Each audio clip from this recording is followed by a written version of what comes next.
Awesome. I'll just turn my brightness up that way I can see you a bit better. There we go. Yay. There we go. Yes, so tell me about this facelift of your engine room, your ideas room. What? Yeah, well, we just had this, I don't know if you can see in the background, the ladder here, Mhm. leading up to lots of, I've got bookshelves, which is really nice. We haven't painted the walls, which is probably a good thing because I blue tack. This is actually quite tidy at the moment, but if you had have seen it last week, it was covered with blue tack, and the blue tack doesn't all come off the wall. It's so. Yeah, it kind of like, I've got the same. I don't know if you can see on this part here. Yeah, it sort of just like smears on and you've got to really pick at it. Yeah. I think I'm going to have to do a scrape and a repaint at some point, but it's a working wall. A working wall. Yeah, let it work for you. So are you brewing some ideas at the moment? You're working on something at the moment? Yeah, I've been pitching some ideas to different places, but I've just entered the Martin Lysikrates Prize again, so we'll see how we go with that. I don't know if you know about that award, but it's tell me about that award. so brilliant. So this amazing couple, the Azarius couple, decided to start this competition, and it's inspired by James Martin, so Martin Square, Martin Place in Sydney. Right. And it's a competition where they get playwrights to enter the first 10 to 12 minutes of a script for young people. And when I talk about young people, I'm talking about that tricky age bracket around 12 to 15 years. And they choose 3 finalists, and the finalists go to a theatre usually, but I believe it's going to be outdoors this year. And they bring in a director, some actors. They have 1 day to rehearse each play, and they present in front of around 600 young people. Wow. And the young people vote for which play they want to see finished. Wow, that's awesome. Isn't it? It's just amazing. So that's John and Patricia Azarias. They're incredible what they've done. Look it up, the Martin Lysikrates Foundation. Yeah, I will. I'll look that up after this. And so you're submitting work for that?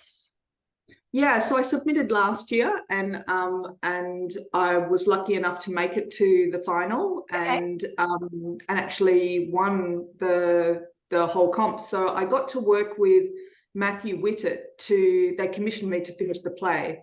So I wrote a play called Hit Delete.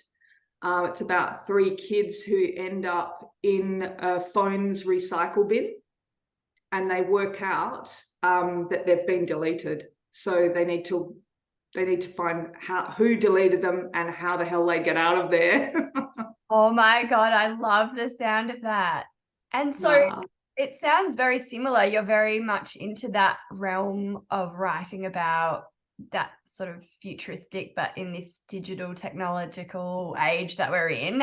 Is that something that has come like recently, or how did that start? How does your brain work is what I'm asking. Oh, I wish I knew. That's such a funny thing, Ali, because to be completely honest, I'm actually not really tech savvy, and my good friends will tell you that I'm definitely not tech savvy. And I really appreciate tech. I do. I love it. And I certainly don't want my plays to be critical of it, but I guess I'm interested in human relationship, our relationship with technology and how we manage that. I think that is the key. I love so many things about,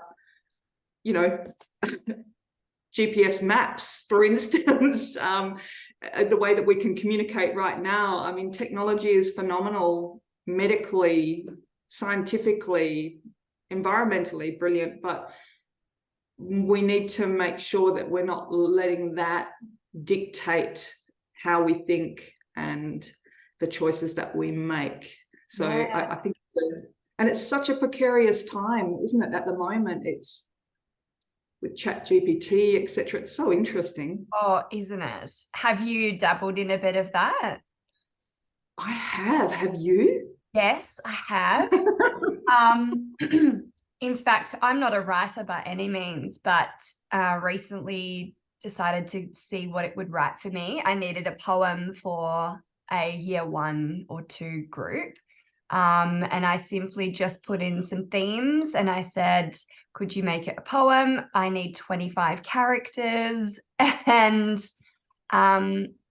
it spat out something that I was able to edit down. And yeah, the kids actually really enjoy it. So it saved me a lot of time, but I was really scared about delving into it because, yeah, as you would know, like, did I inspire it or did it inspire me? And there's this like shift in my brain where, am I still creative? Yeah, I know I'm creative, but why do I need so much help to get there? And is it because the world is so fast paced that I can't keep up? So I need technology to help me catch up. Yeah, great Like question. evolution. What did you think? I must admit, as a writer, I am worried about the fact that, well, I love it that you can get a scaffold for a letter or a submission or something. But when you're talking about that creativity, I guess, I think Holden Shepherd, who's a Geraldton novelist, found that someone had actually plagiarized most of his novel recently. Because I'm guessing it's algorithms, right? So ChatGPT is drawing from all of these different sources. So all of those creations that authors have made is being funneled and filtered into that that search that you've just made and that creation that you've just made.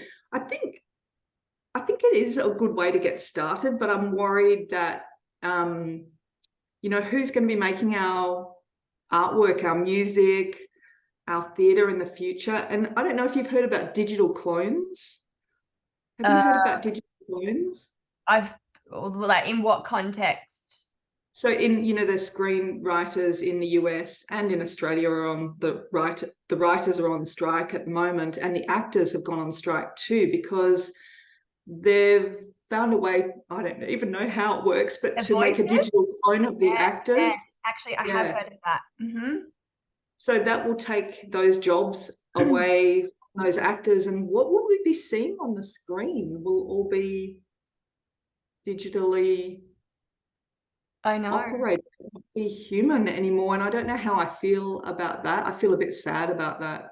Yeah, I feel sad about that. And then I sort of get pulled back to live theatre. And I guess that's kind of what pushes me to keep going with what I'm doing, to help, teach kids. Like, what you see on TV, yeah, is so far from what that human experience is and can be when you're live in front of somebody, and not only just talking, communicating, but sharing story and like playing out a story in front of an audience. Like, that's something we really need to hold on to.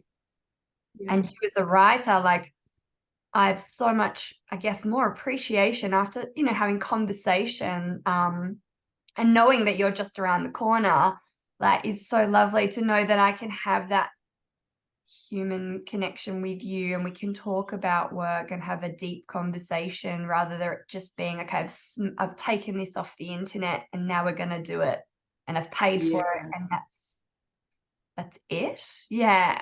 Sort of shifted my mindset now with this digital climate that we're in. Yeah, it's coming back down to what is actually human and reminding our kids, especially the next generation of kids, like what it means to be human. And I mean, you've got this wonderful business happening, Ali, with a lot of kids. I mean, it was a huge class that I went into earlier in the year. And I just thought, so what is attracting these kids?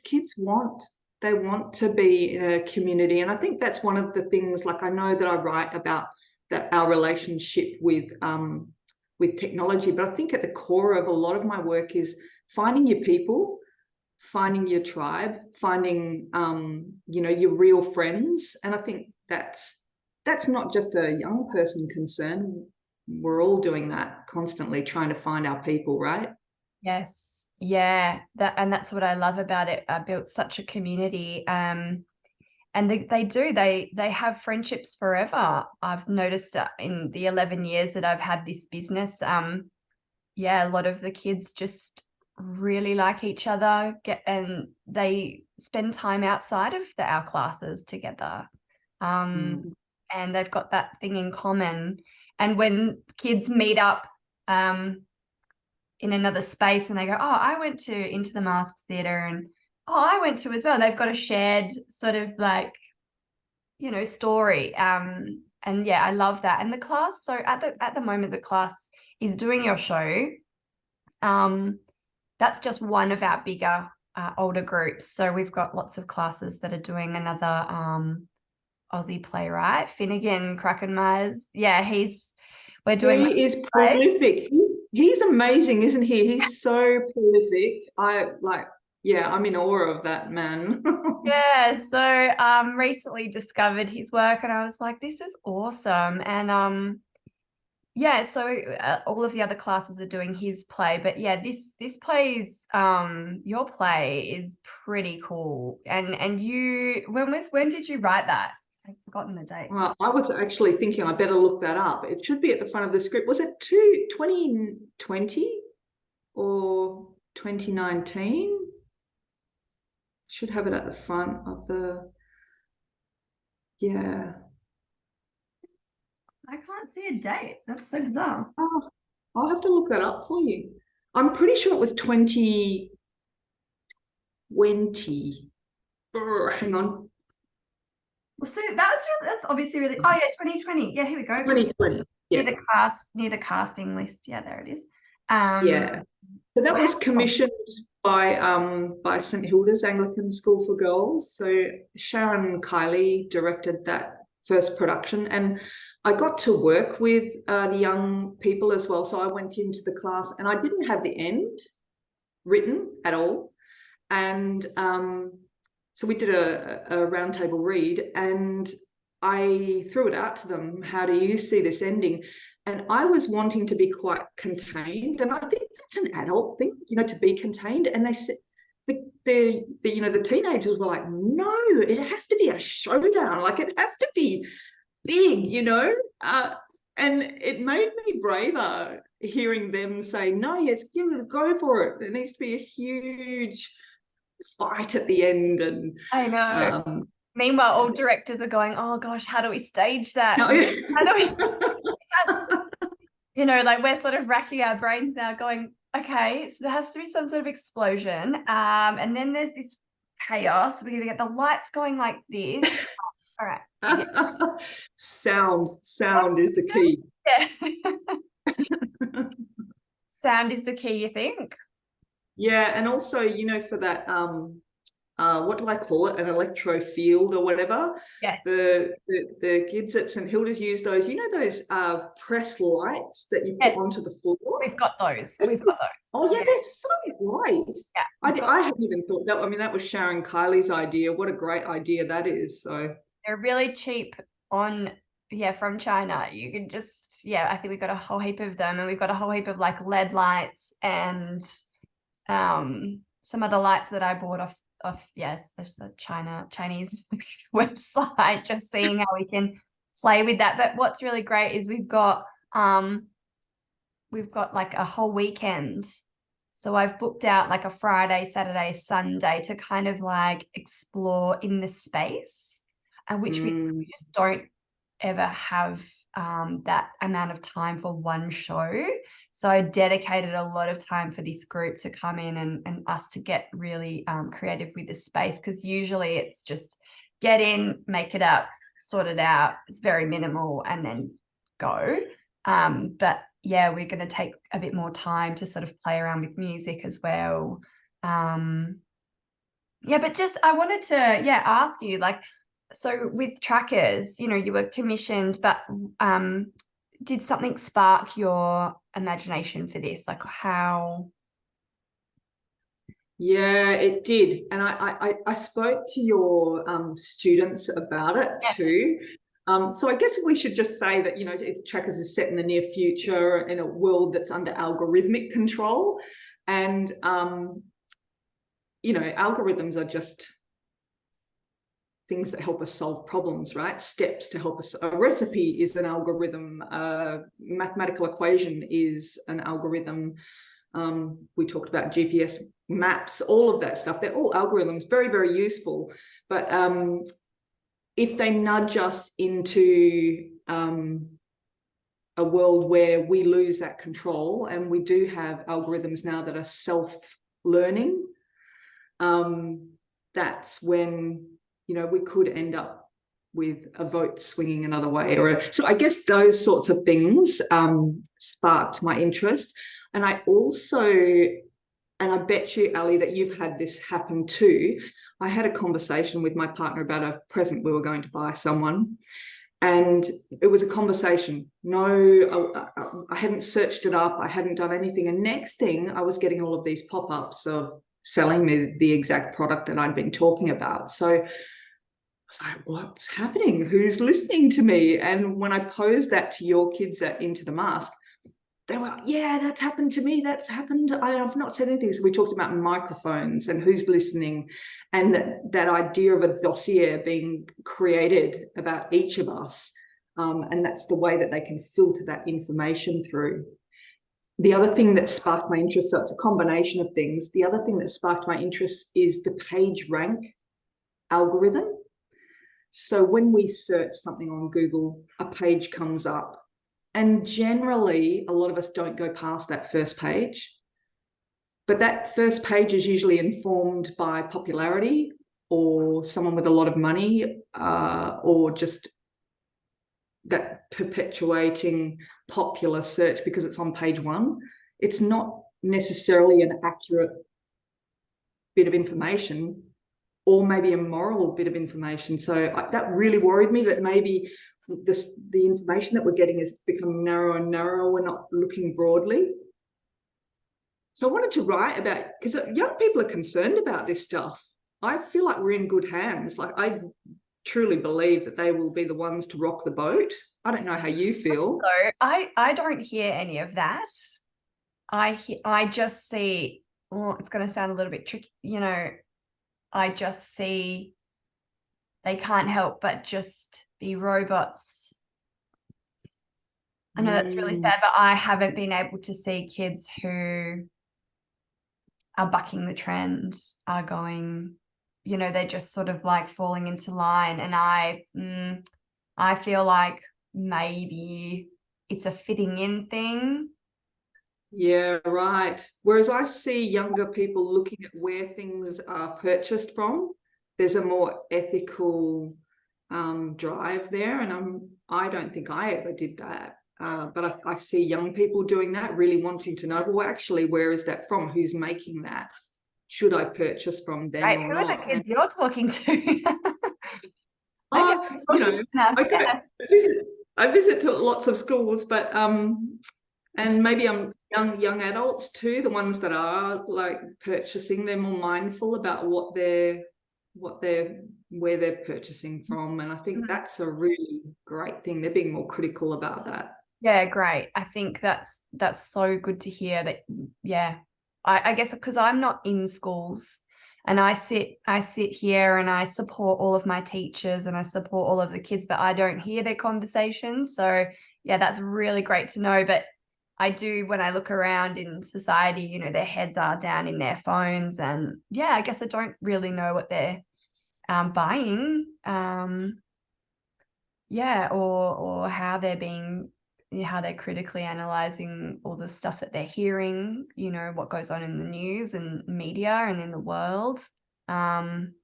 Isn't that funny, Ellie, that we don't know what's going on? You know, when you talk about when they're on the phone, I've got another play called Disconnected, and it was all about me looking out of a school window and seeing kids, the whole circle, all inward facing toward each other, but they're all on their phones. And then I had to question myself, are there multiple conversations going on, like zoop out, because they can text like nobody's business, they're so fast. Multiple conversations happening at once, but there's a disconnect as well because they're sitting face to face with someone, but no eyes up. It's interesting, isn't it? So interesting, and it really scares me, but that's one thing that I'm really keen to see this play come alive with our kids, because the times that I did go and sit in the class, there was some great conversation. And I think I was talking to a couple of kids about those pop-up adverts that you've got. Can you just briefly explain that? Like, what was that? Just sort of these sort of quick flashes. Yeah. So that's when Sam is in the bedroom and they are they've found something behind the PageRank code. They've sort of cracked it, and they suddenly see all of these sources of media that no longer exist. And then there's all those distractions, which happens to me all the time, right? You're in the middle of reading and researching something, and then suddenly there's an advert for something pops into your screen, and it's this constant distraction. And to me, the algorithm is purposely doing that to try and get Sam to, you know, stop messing about with trying to know what's really going on here. Purchase a skateboard or enter a competition or go to YouTube and watch something. So I guess it was a bit of a comment about how distracted we are. So distracted. And then how did you see that play out, like in your vision when you're writing it? Because like for me, as when I'm trying to work with our director, we were just running out of time to create these beautiful like projections, and we want to do it in person rather. But how did you I see it? I definitely see it as physical. I mean, you know, you could have this beautiful little pod of actors just shuffle across the stage, all hit a low level, and then the pop-up advert just pops up, and you know, very heightened and very cartoonesque. You know, and then maybe the mob all move somewhere else and then lower, except for the one advertising person. So a lot of fun to do, I think. Yeah, I love that. Yeah, I think that's what we're going to have to discover with some movement in the space on the actual, and just see how that can come to life. Because that was a bit tricky. We really wanted to do some filming, and I thought, I just think we've firstly run out of time, and then secondly, like, I'm all for physical, representing what the message. So if you can do it physically, then that, if you can grab your whole chorus even, and if they are all rambling about, or you could jumble a whole lot of adverts together in a soundscape, couldn't you? Shuffle them around the stage space, lower them down, and have I can't remember what I had, a bikini, something about selling a bikini, wasn't there? Or a bikini bling? There was a bling thing happening. But I think the kids have really enjoyed it all. But when I was talking to them about those sorts of what were we talking about? We were talking about what kinds of things we might say, you know, because we were then discussing the future, but what was the past that we're representing? So we're like, okay, what's happening now? So we were kind of wondering, as in how many years are we? What year are we talking? Because it's standard course in the play. What would be acceptable? What you would go to jail for? That kind of thing. I think they were talking about pranks. What pranks you would pull on somebody, but what pranks are acceptable in the future, but they were acceptable in the past. We were thinking like, what is acceptable now in 2023? There are some things that are not really acceptable, but then how we see that in the future. So what you would be in trouble for. You're saying, you're talking about the fact that with cancel culture, that some of the pranks, you wouldn't play those pranks today. However, would they be played out in this near future? And I don't know. I always think that with trackers, it's about what they're trying to do is reduce everyone down to a mean. Everyone becomes this, it's like generation beige, right? They're trying to mind control everyone. And it's up to these young people to fight against that. and maintain their individual identities. So I think that those adverts could be as obvious, you know, all about beauty, how the idea of the bikini and how tiny women have to be, how blokey boys have to be. I think you can play it out, because they are the things that are the mean, aren't they? They're the average, worst, most ordinary things. And I think that's the statement as well that's being made. Yeah, that's so interesting. Well, I'm really keen because I know a lot of the kids have brought their own flair and flavor, and I can't wait this Saturday where I'm going to sit in on a rehearsal, and I just want to see the juice of it. I'm really excited. But I guess, yeah, when I hear you talk about that, I can't help think like that's where we are right now. Yeah, exactly. We are. Songs are being created to a formula. We're all, yeah, we need to keep fighting for broadening our sources of information. We need to keep thinking. I think that's my big driver here. You know, don't just be satisfied with the page one on the, go to the ancient scrolls in the library, go and pick up a newspaper, go and, you know, have a conversation with someone that knows more than you about a topic. Don't be satisfied with a Wikipedia or a, you know, one Google search. Absolutely. And I think, you know, drama and theatre teaches kids how to think, not what to think. So seeing both sides to everything, and not being focused on one thing, you know, like, yes, there's messages, but at the end of the day, it's about human connection, and relationships. But yeah, we want to, I guess, yeah, you're right, broaden their way of searching for information, being curious, and questioning everything. Like, why do I have to do that? Give me more information. I'm not satisfied, therefore you know, I'm going to keep searching rather than just Yeah. kind of going along with what these algorithms and the media and everything kind of wants you to be. Yeah.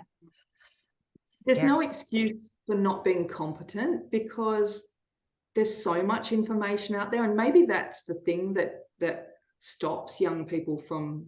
And you know why I say young people stop? Most of them know more than me. Like, I'm always impressed with how much young people know, but I think we can't become complacent. We always have to be going a little bit further. And I think your word curiosity is a huge one. It's a huge word that everyone needs to keep at the forefront of their mind. Yeah, absolutely agree. And do you, you know, when you were young, were you curious? Like, how did you begin to write? That was one of my last questions for you, was how did you begin to write, and were you curious at a young age? Yeah, that's a really good question. I came from a really working class family in Geraldton. You know, academia, books, they weren't a big part of my upbringing. And I ended up connecting with this incredible drama teacher, and her name is was Linda Martin back then, and we're still in contact. And she just, I don't know why, but she started handing me books and plays, just, you know, quietly. After a class, she would say, I think you should read this. I think you should have a look at this. I started to just read. I read Greek tragedies, started reading Shakespeare, just J.M. Barrie. I just started reading everything. I couldn't stop. So, but I always had a deep love of storytelling, you know, sitting with my mum, having cups of tea with my aunties. Like, so stories, especially in the country, urban legends galore. You know, I was always surrounded by stories, but I think she was a key to me loving drama, loving plays. And then I still didn't have faith in myself, actually, until much later. And I guess my apprenticeship was spending over 25 years with young people in the classroom. And then I decided, I've got to, it's in me. I really want to write. And so I just did. I just did it. Yeah. Yeah. Started. Just started and then started to send them out. And it's, I think once I sent them out and had a few things selected, I thought, oh, maybe I'm okay at this. And even if I wasn't getting the outside influence, I think the idea is keep creating. Just keep doing it if it's what you love. That's so great. And that's like advice you would give to young people now if they have that sort of way of thinking, like they're always looking for the next book to, escape. Yeah. Yeah, I think for young people, I think it's that, you always think, oh, someone else is always better than me, or I'm in amongst so much talent that why would anyone be interested in my story? And I think that you just actually have to finish it, like actually commit to writing a little bit every second day, every weekend. Just write something, put it together, maybe give it to a teacher or someone that you trust, or a parent or a good friend to read. Get some friends around, read it out loud. There's so much fun, isn't there, reading a play together? Totally. Yeah, instead of, oh sorry, my phone keeps going off.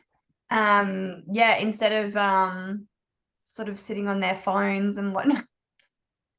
Yeah. That might be beeping a couple more times. Sorry about that.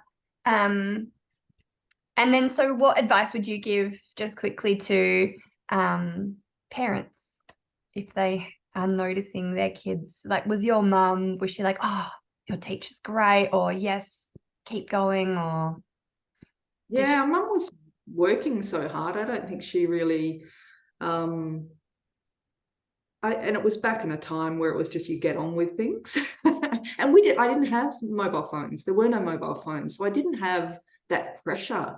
I didn't have that invasion into your own home or space that kids do now. So, but I do think that, and I ring my mum regularly to thank her for things that she did do. And, she was strict. And I'm not saying parents need to be strict, but I think there needs to be some boundaries and limitations to, handing kids pretty much a weapon. We're weaponizing kids with phones. So there needs to be some guidance there, doesn't there? And finding that balance. How do you find the balance? That's the tricky part for parents, right? yeah, it's so because true. it's addictive. They're just living in a different world, but they also go, oh, I get a bit of freedom back because I am working so hard, but I get a bit of freedom back when my child is sitting watching TV, when my child is on an iPad. But yeah, I personally believe there's so much freedom in outdoors and getting out in nature. You know what I think? I think, am I to speak about it, but there's something about boredom. When you were a kid and you were like bored, and then you would be up a tree and create. That's what I used to do. I would climb a tree, and then suddenly there was a whole office building around me, or I was a Charlie's Angel spy, or and a Banksia nut was my walkie-talkie. And it's if you leave your kid for a little bit longer, then they don't need stuff. Just let them be bored for a little while and then see what they come up with, because they're going to have to come up with something. Stop giving them the stuff and see what happens to their brains. I know, I absolutely 100% hear you. I grew up as an only child. So, my parents built this huge games room for me, like twice the size of the room I'm in now. And they just shut the doors and I was in there forever. Dress ups, pretending, that I was married to a West Coast Eagles player. And we had a hotel and I'd use the windows of and we'd pass little tickets to each other. I had a next door neighbor who did that with me. And yeah, it was just, we were left to be bored and make up our own stuff. I've got 3 kids, and so I've kind of set up the premise when they were little. This is how you play. This is what you can do. And now they don't actually need me to play. They don't need me, and they don't need TV. When I say TV's off, they're like, cool, we'll just get on with other things. But yeah, they don't need technology to help them. But I worry about parents who are really busy and, you know, I know we can't not everyone can be like a drama teacher and have you know, or have memories from being bored and passing them on to their kids, you know, maybe there's other things going on. But yeah, I agree with you 100%. Yeah, there's something in boredom for sure. And Yeah. it is difficult because you're right, the world is running at this frenetic pace. So we're after quick fixes. We're always after a quick fix, aren't we? Totally. And I don't know about you, but I've been saying this all for the last couple of weeks. I go, I feel like I'm in a race, but I don't know where the finish line is. Yeah. I don't know if you feel like that, but I go, what are we racing for? Christmas? And then what happens after Christmas? Just a new year, and you just keep going around in this cycle. And I think, can I just jump off now and you just go and chill by the riverbank or get down the beach as soon as possible just to feel, yeah, like I'm not in a race for anything. So yeah. Absolutely. I feel like that. Can you imagine how kids feel? They're like, what's the next thing? What's tomorrow? You know? Yeah, we have this feeling that we need to keep them so busy. And you know, there's always that the saying of keep them busy, keep them off the streets. That's true. But you know, I think kids need a quiet time. They need connection. They need all of those things, don't they? Yeah, yeah. I saw a post yesterday. Someone sent it to me about being grounded, like go and take your shoes off and go and stick your feet in the sand, or just literally for 40 minutes stand in the sunshine with your feet in the grass and just stop. And that's okay. Wouldn't that be nice? I love that. And that's where creativity comes from too, I bet, with you. You know, what do you do to get your creative juices flowing? Yeah, my ideas and idea generation comes from so many different places. It could be my conversation with you today, Ali. It could be an article that I read or something that I see on a documentary, or it could be a dream, or it could be just so many different. It comes from, the ideas are floating everywhere. You've just got to be open to them. Yeah. Yeah, that's lovely. Well, yeah, so I think we're running out of time, but thank you so, so much for chatting with me. I've loved chatting with you. So I'm going to send you the ticket link as well, and a code. It's just so you, or actually, no, I don't need to do that. No, I don't need to do that. I need to tell you the dates of and the times of the shows. So we've got two casts, cast 1 and cast 2. I'll send you that in an email. Yeah. I can't wait to see what Into the Mask kids will bring to that play. I'm really excited. Me too. Me too, but I'll be in touch with you really soon. And thank you so, so much for chatting with me. Thanks, Donna. Pleasure, Ali. Thank you. All right. Have a great day. And I'll see you in a couple of too. weeks. Okay. Bye.